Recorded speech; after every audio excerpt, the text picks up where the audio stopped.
Okay, so I'm going to click through the virtual lab for those of you that needed it. What you're going to do is you're going to fill in yes or no on each of your documents after you watch the video.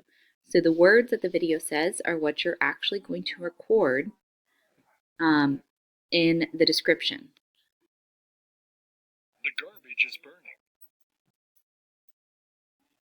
So if garbage is burning, you're going to list is that a shape change, a color change, bubbles formed, is there odor production, is heat given off, is there a size change, change of state, new substance, sound, or light production. And then you'll decide at the end, is it physical or chemical, and fill that in your box. The bananas are ripening. So for bananas ripening, do the same thing.